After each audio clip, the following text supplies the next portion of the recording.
Aujourd'hui, l'adversaire portait bien son nom. Comment c'est possible? Comment faire une passe? Comment marquer un but? Comment se créer une occasion? C'est trop, c'est trop. Et encore une fois, le Barça, c'est toujours pas nos copains. Et ça, c'est terrifiant.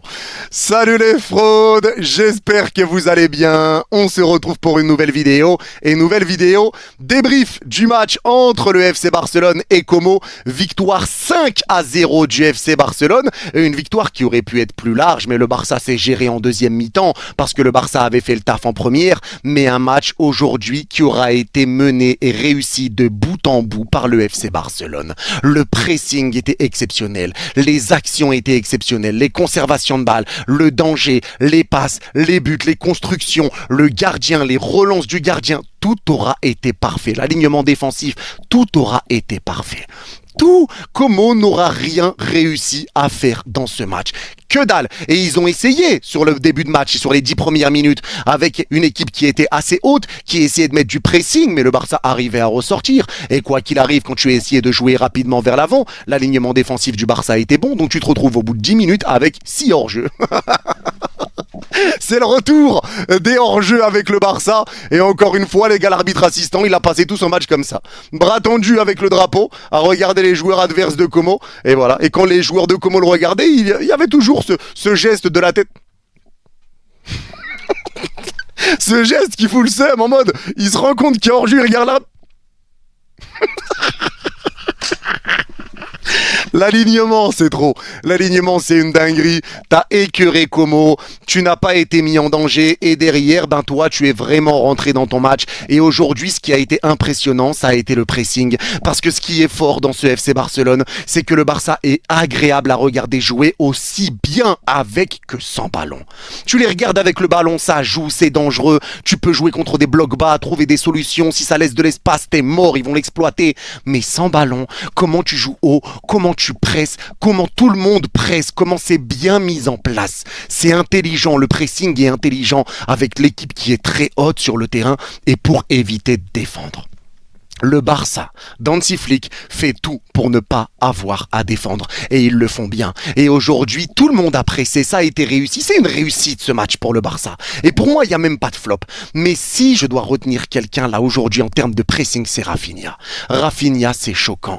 Rafinha, quand il y a un 6 mètres qui était joué pour l'équipe adverse, déjà que tu essayais au début du match de te créer des situations, tu n'y arrivais pas. Mais alors quand tu es dans ta moitié de terrain, bon courage pour ressortir. Parce que quand le gardien faisait la passe pour écarter à droite de sa surface, il y a déjà Rafinha qui est en train de cavaler. Tu vois Rafinha qui passe sur l'écran là, fou, telle une balle. Il y a une balle qui passe, le joueur se retourne, il voit qu'il y a Rafinha qui est en train d'arriver alors qu'il n'a même pas encore le ballon dans les pieds. Tu touches le ballon, il y a Rafinha qui colle sa poitrine à ton dos. Il y a Rafinha qui est collé.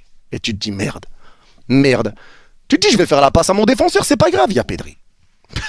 Il y a Pedri qui est là, devant le défenseur. Et vu ce que ça fait, l'embrouille avec Gavi, il est complètement déchaîné. Je l'avais pas vu aussi fort depuis les derniers Jeux Olympiques avec l'Espagne. C'est dingue de le voir aussi fort avec une palette aussi large. Rien que sa finition sur son premier but, une fois qu'il a intercepté le ballon, pour venir placer le ballon dans les cages d'une telle distance. Faire poursuivre ça avec ce but encore une fois dans le dehors de la surface. Regardez juste à quel point personne s'y attendait, c'est absurde. Le gardien peut que regarder. Le ballon qui a fini pleine lucarne gauche. Ils sont tous choqués. Comme si ça suffisait pas, regardez ce qu'il est capable de créer. Il projette directement son coéquipier via la passe. Rashford qui s'enfonce en pleine surface, qui envoie Rafinha qui a juste à terminer. Se dire qu'il y a quelques jours, certains supporters barcelonais disaient que ça allait créer un désordre, que obligé Gavi ou Firmine devait partir l'un des deux. Mais quand vous voyez à quel point au final, il en a tiré de la force, qui revient sur le terrain, il réagit comme ça. Ce petit est littéralement fou. Des fois on oublie à quel point son potentiel est tellement énorme. Je l'ai suivi de près lors des Jeux Olympiques, je savais à quel point il était boosté. Il s'est un petit peu fait oublier depuis. Mais c'est tellement incroyable comment il peut apporter, que ce soit au milieu de terrain, offensivement. Il est vraiment ce type de joueur que chaque équipe, chaque club, chaque coéquipier voudrait l'avoir dans son côté. Non là franchement c'est incroyable. Il participe littéralement aux 4 buts que le Barça vient de planter en première période, c'est incroyable.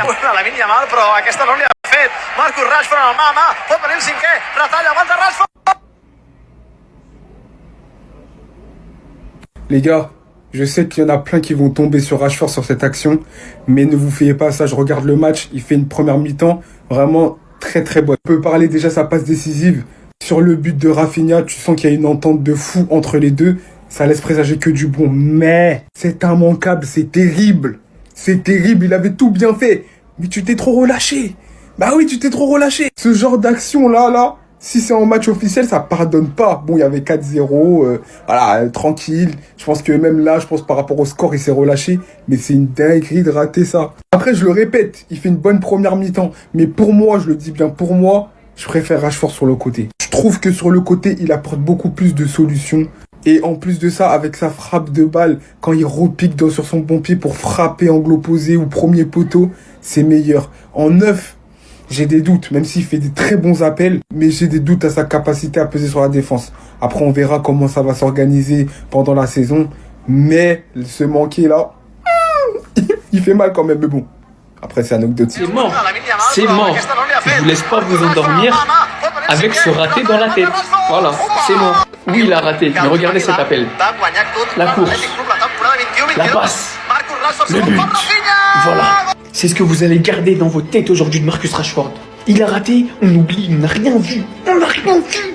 Aujourd'hui, Marcus Rashford, c'est une passe D. Pour le moment, c'est tout ce qu'on garde en tête. Marcus Rashford, c'est du pressing. Parce que non, faut le dire, le pressing, Rafinha, Marcus Rashford, Lamine Yamal, je tiens pas à dénigrer Lewandowski, c'est parce que c'est pas du tout le but. Mais ce profil de Rashford en neuf, qui n'est pas le profil de Lewandowski, un joueur capable de prendre la profondeur, d'éliminer et d'amener une réelle vitesse, que ce soit défensivement par un pressing à très haute intensité grâce à cette vitesse, ou offensivement avec des appels comme sur le but, où il met littéralement une tempête aux défenseurs. Voilà Marcus Rashford au Barça, ce qu'il va nous apporter. Après, on sait que sur le côté, il peut nous apporter, mais là, Lewandowski est blessé et son match est plus que complet. Et je refuse que vous alliez dormir avec la seule image dans votre tête de son raté. Donc les Barcelonais, on se met tous d'accord. Aujourd'hui, Marcus Rashford n'a pas raté. Il a juste fait une frappe pas cadrée. Ça arrive à tout le monde de pas cadrer une frappe. Du FC Barcelone, on sait même plus où mettre la tête. Quand c'est Gavi, il traumatise, et quand c'est Fermin Lopez, il traumatise aussi. Doublé pour Fermin Lopez en l'espace d'une mi-temps. En même temps, j'ai envie de dire, quand on voit les boulettes que Como accumule, c'est terrifiant. Le deuxième but de Fermin Lopez, est-ce qu'on en parle s'il vous plaît? Regardez-moi la beauté du geste. Regardez-moi ça. Regardez-moi ça. Après un magnifique travail de Lamine Yamal sur le côté droit qui a démoli Alex Vallée pendant toute la mi-temps. Regardez-moi la finition. Regardez-moi ça. Il est plus complet que Dani Olmo, faut le reconnaître. Sans ballon, c'est un joueur qui sait presser, qui sait récupérer les ballons. On l'a vu aujourd'hui. Et ça, c'est sans parler de son intelligence de jeu. Regardez la passe qu'il lâche à Rashford. Le gars rentre dans la surface. Passe à Rafinha sur le côté gauche. Le gars, il termine. Pour le coup, magnifique action de Rashford qui, en début de match, avait beaucoup de mal. On le voyait pas trop. Et après la pause fraîcheur, le gars, il a commencé à se réveiller. D'ailleurs, toute la ligne d'attaque, Lamine Yamal, Rafinha, ils sont tous réveillés après la 26e minute. Par contre, tout ça, c'est bien beau. Mais Marcus Rashford, attention au gros raté. Ce que tu viens de rater là, même dans mes rêves, jamais quelqu'un peut rater ça. Il était seul face au goal. Il n'y avait aucun gardien. Oublie pas qu'au moins il y a Robert Lewandowski et la Ferraille qui attendent. Et en ce qui concerne Lamine Yamal, comme d'habitude, il est en train de faire danser les défenseurs. Voilà, le gars il est inarrêtable. Il a juste à prendre le ballon et il part tout seul jusqu'à dans la surface. Il n'y a qu'à voir le deuxième but de Fermin Lopez. Le gars, personne l'a arrêté. Ils sont allés faire cafouillage là-bas. Le ballon est revenu sur Fermin Lopez. But. Ça y est. Ça y est. Ça repart. Et 4-0, et 5-0, et 6-0, et des trucs, et des... Ça y est. Ils sont de retour les chenapans. Pour mon premier match du Barça 2025-2026, trophée Gamper. L'année dernière, ils avaient perdu, je crois, contre Monaco. Ils sont de retour, c'est loupards. Ils sont de retour, les loupards du Barça. Alors, je peux vous mentir, ça me fait plaisir quand même de commenter et de débriefer le Barça avec vous, parce que ça faisait quand même très longtemps. Ça faisait très longtemps, il y avait eu la Coupe du Monde des clubs, ben ils étaient pas là et tout, donc vraiment, depuis un long moment, on s'est beaucoup consacré au mercato du Real et tout ça et tout ça. Et la commu du Barça, vous avez été un petit peu sage, hein, dernièrement. Mais c'était sans... Oh là là, les mauvais souvenirs là qui me reviennent là. Début de saison de l'année dernière, quand j'étais en Corée, je vais repartir en Corée, le cercle vicieux, je suis dans une bulle, je suis dans l'Izanagi les gars. Izanagi là, je suis l'Izanami là, je suis dans l'Izanami plutôt. Aïe. Le Barça gagne 5-0, hein, c'est 5-0, à partir au-dessus de 4-0, moi les gars je perds la mémoire. Hein. Ils ont gagné combien le Barça? Ils ont gagné 5-0 je crois les mecs. Contre Com. Alors, pour être honnête avec vous, les gars, 5-0 contre Com, pour être honnête avec vous, les amis, je trouve que Com a utilisé ce match d'une manière intelligente. Vraiment, Comme n'est pas l'équipe qui se bat pour être championne d'Italie, c'est l'équipe déjà l'année dernière, je crois 10e, c'était une sorte de révélation. Il y a des recrues de plus en plus intéressantes. Cesc Fabregas, hein, le coach, et tu sens que le match contre le Barça, il a servi à Com de jouer face à ce qu'il y a de plus grand entre guillemets et essayer de répondre non pas dans l'idée faut pas qu'on perde et tout, mais plutôt comment on va pouvoir perturber cette équipe du Barça. Et donc j'ai bien aimé l'approche de s'entraîner à la sortie de balle face aux plus grands, tu vois, vraiment se dire allez, là en face de nous on aura les plus gros pressing, on aura les plus grosses individualités, on va avoir des choses hyper intéressantes à travailler, et ils ont cherché à travailler cette chose-là de la manière la plus intéressante. Alors moi, ça fait longtemps que j'ai pas vu le Barça, donc j'ai plusieurs questions que je me posais. De quelle manière le Barça va tenter, parce que ça c'est un match qu'ils veulent gagner, hein. Faut pas se dire non plus oui amical machin, c'est un match qu'ils veulent gagner. L'année dernière le trophée ils l'ont perdu, ils ont mal commencé entre guillemets l'avant-saison. Là c'est quelque chose qu'ils ont besoin, tout ce que le Barça peut récupérer dans la difficulté par rapport au passé, ils veulent envoyer un message à leur public. C'est voilà, le Barça aussi, son football est une communication. Et en ce moment, comme au-dessus parfois c'est pas toujours facile, ils ont besoin de montrer que sur le terrain eux ils sont présents.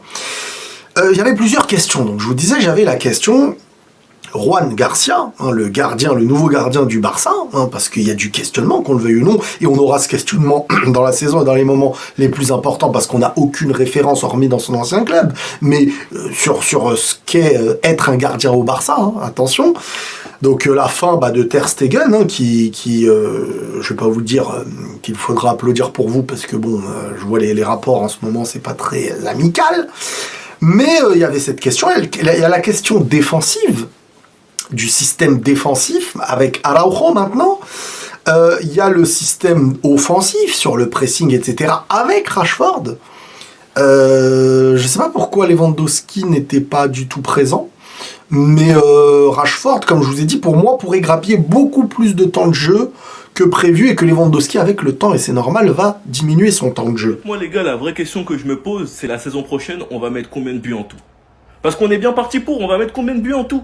Le prochain match, ce sera un match officiel. Et je pense vraiment que statistiquement, en termes de buts, on fera mieux. Quand tu sais qu'en attaque, t'as Lamine Yamal et Rafinha, qui la dernière saison faisaient partie des meilleurs. Tu leur rajoutes Rashford et un Ferran Torres qui cette fois-ci va commencer la saison avec de la confiance, comparé au début de saison de l'année dernière. Sans pour autant oublier Fermin Lopez, Dani Olmo, Lewandowski. Les gars, vraiment, cette saison, on va se régaler et mettre des scores à beaucoup d'équipes comme l'année dernière. Visiblement, Flick va garder son principe de ligne haute, sachant que je trouve que Araujo l'a maîtrisé personnellement. Moi, personnellement, je pense vraiment qu'il y en a qui se font du souci pour la défense, mais je suis convaincu qu'elle ne sera pas un problème. Parce qu'on a les joueurs pour, ils doivent juste se réveiller. Je parle de Araujo et Christensen. Sachant que Garcia a montré à quel point il était bon, il nous manque juste une chose afin qu'on soit vraiment heureux. C'est que les loges VIP soient validées et qu'on soit de retour au 1 pour 1. Et là, les gars, la saison, elle peut commencer tranquille. Un doublé de Fermin Lopez, un doublé de Lamine Yamal, Rafinha buteur. Moi, je vous le dis, les gars, on part sur le même rythme que la saison dernière. Et on va mettre des gros scores à une grande partie des équipes de Liga. En tout cas, le football est de retour, donc on est heureux. Enfin bref, sinon vous les gars, vous en pensez quoi? Ramenez-nous sur Snap ensemble. Voilà les gars, je voulais rage kit carrément. C'est désagréable, tu vois, 4-0 à la mi-temps. Mais une humiliation, 5-0. S'il vous plaît, parlons de cet homme. Cet homme est supérieur à Gavi. Vous allez me dire, c'est pas le même poste, tout ça, tranquille.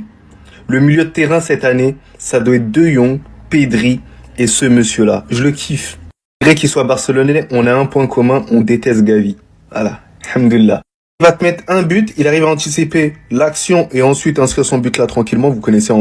Ensuite, il arrive à doubler la mise, sachant qu'il y avait 1-0, c'est lui qui met les 2 premiers buts. Il arrive à enrouler magnifiquement là. Elle prend un peu cette course-là et c'est tout simplement admirable pour un joueur de cette envergure-là. Énormément sous-coté, oui. Et c'est même pas terminé. Parce que oui, il y a énormément de personnes qui vont me parler de Rashford. D'ailleurs, ses courses, elles ont été très bonnes aujourd'hui. Et l'avant-dernière passe décisive, c'est Firmine une nouvelle fois. Voilà, il est trop fort ce gamin-là. Après, il y a eu le loupé de Rashford, mais voilà, calculez pas ça. C'est quelqu'un, il a fait pas mal d'appels intéressants. Il a combiné avec ses partenaires. On sent que les automatismes sont en train de prendre. J'avoue que le manque de Lewandowski, il fera pas de mal à énormément de Barcelonais. Surtout que ces 3 matchs qui vont être ratés par Robert Lewandowski. Ce démon, voilà, en vrai, j'en ai marre de parler systématiquement de ce démon, de cette vipère, voilà, accompagné de Rafinha. Bref, voilà, un FC Barcelone largement au-dessus de Como. Même si au début, voilà, je pensais que, mais non. À noter que le FC Barcelone, défensivement, c'était hyper puissant. Voilà.